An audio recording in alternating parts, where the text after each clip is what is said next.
নজর রাখবো পরবর্তী সংবাদে। ফের সম্পত্তি বেদখলে নিয়ে সুপ্রিম ভর্ৎসনার মুখে ওয়াকফ বোর্ড। দিল্লির গুরুদ্বার দখল করতে গিয়ে বোর্ডকে জমির মালিকানা প্রমাণের সওয়াল। সংশোধনী বিল বিতর্কের মাঝে পুরনো বিতর্কের আগুনে জল ঢালল শীর্ষ আদালত। এ বিষয়ে বিস্তারিত জানবো। টেলিফোন লাইনে রয়েছেন আমাদের প্রতিনিধি সম্রাট চৌধুরী। সম্রাট, কি বার্তা রয়েছে? দেখো, সম্প্রতি ওয়াকফ সংশোধনী আইন পেশ হয়ে গেছে এবং এই আইনের যে যৌক্তিকতা বা তার সাংবিধানিক যে গ্রহণযোগ্যতা তা নিয়ে ইতিমধ্যে সুপ্রিম কোর্টে মামলা দায়ের রয়েছে। একটি জনস্বাস্থ্য মামলা শুনানি চলছে এবং আদালত কিছু কিছু বিষয়ে ছাড় দিয়ে রেখেছে। যেমনটা তোমার আশঙ্কা করা হচ্ছিল যে এই নতুন আইন যদি কার্যকর হয় তাহলে দেশ জুড়ে কিন্তু পুরনো সম্পত্তির মালিকানা নিয়ে এক মারাত্মক রকমের এক পুরো জাতীয় স্তরের একটি বিবাদ দেখা দেবে, এরকম কিন্তু একটা আশঙ্কা করা হচ্ছিল। সেই আশঙ্কায় কিন্তু তৈরি হয়ে পরিস্থিতির সৃষ্টি হয়েছে। পূর্ব দিল্লির শাহাদারা এলাকায় একটি গুরুদ্বার রয়েছে। এবার সেই গুরুদ্বার দখল করতে গিয়েছে ওয়াকফ বোর্ড। 1947 সালে গুরুদ্বারটি তৈরি।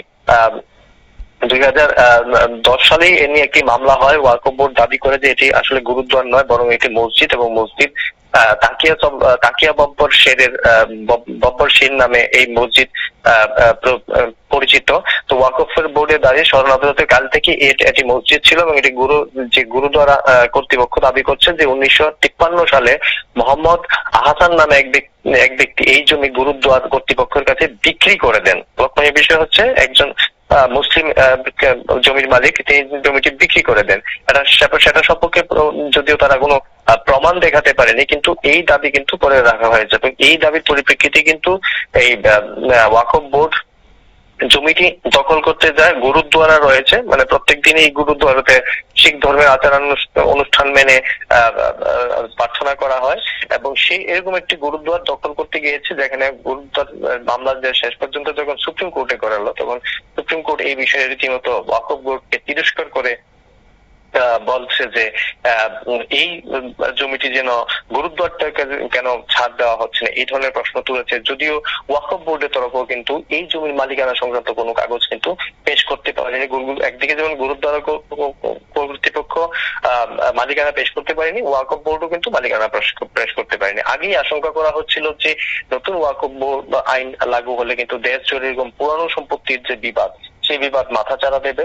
এই প্রথমবারের মতো একটি বিবাদ উঠে এসেছে। সুপ্রিম কোর্ট শুরুর দিনেই কিন্তু এ নিয়ে ওয়াকফ বোর্ডকে ভর্ৎসনা করলেন। যদিও মূল যে আইনের যে যৌক্তিকতা, সাংবিধানিকতা নিয়ে যে মামলা, সেই মামলা কিন্তু এখনো সুপ্রিম কোর্টে বিচারাধীন।